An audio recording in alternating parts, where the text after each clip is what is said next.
بسم اللہ الرحمن الرحیم۔ حضرت علی رضی اللہ تعالیٰ عنہ فرماتے ہیں، انسان کی اصل پہچان اس کے کردار سے ہوتی ہے، نہ کہ اس کے عہدے سے۔ یہ اس دور کا واقعہ ہے جب حضرت علی رضی اللہ تعالیٰ عنہ مسلمانوں کے خلیفہ تھے۔ ایک دن ایک یہودی نے حضرت علی رضی اللہ تعالیٰ عنہ کی ذرہ پر دعویٰ کر دیا کہ یہ ذرہ اس کی ہے۔ معاملہ عام جھگڑا نہیں تھا بلکہ انصاف کا امتحان تھا، اس لیے فیصلہ عدالت میں لایا گیا۔ عدالت میں قاضی شرعی رحمۃ اللہ علیہ موجود تھے۔ حضرت علی رضی اللہ تعالیٰ عنہ ایک عام شہری کی طرح عدالت میں حاضر ہوئے، نہ کوئی پروٹوکول، نہ کوئی خاص مقام۔ قاضی نے مقدمہ سنا اور حضرت علی رضی اللہ تعالیٰ عنہ سے گواہوں کا مطالبہ کیا۔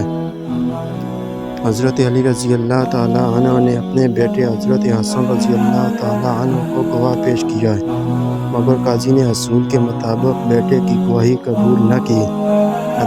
قانون سب کے لیے برابر تھا، چاہے سامنے خلیفہ ہی کیوں نہ ہو۔ چنانچہ قاضی نے ذرہ یہودی کے حق میں دے دی۔ حضرت علی رضی اللہ تعالیٰ عنہ نے نہ بحث کی، نہ غصہ کیا، نہ اپنے عہدے کا فائدہ اٹھایا، خاموشی سے عدالتی فیصلے کو قبول کر لیا۔ یہی وہ لمحہ تھا جس نے تاریخ بدل دی۔ یہودی حیران رہ گیا۔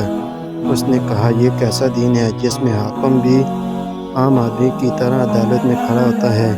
یہ کیسا انصاف ہے جس میں خلیفہ کے خلاف فیصلہ مان لیا جاتا ہے؟ وہ شخص فوراً کھڑا ہوا اور کہا، میں گواہی دیتا ہوں کہ اللہ کے سوا کوئی معبود نہیں اور محمد صلی اللہ علیہ وسلم اللہ کے رسول ہیں۔ ذرہ واقعی حضرت علی رضی اللہ تعالیٰ عنہ ہی کی ہے، میں نے جھوٹا دعویٰ کیا تھا۔ حضرت علی رضی اللہ تعالیٰ عنہ نے نہ صرف اسے معاف کیا بلکہ وہ ذرہ اسے تحفے میں بھی دے دی۔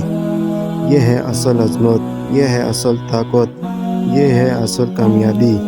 انصاف طاقت سے بڑا ہوتا ہے، صبر غصے سے زیادہ اثر رکھتا ہے اور کردار تلوار سے زیادہ مضبوط ہوتا ہے۔ اگر ہم اپنی روزمرہ زندگی میں حضرت علی رضی اللہ تعالیٰ عنہ کی اس کردار کو اپنا لیں تو ہمارے گھروں، معاشرے اور ملک میں خود بخود سکون آ جائے۔ جو اللہ کے لیے جھکتا ہے، اللہ اسے دنیا میں بھی سرخرو کر دیتا ہے۔ اگر آپ کو ہماری ویڈیو اچھی لگے تو لائک، سبسکرائب اور شیئر کر دیں۔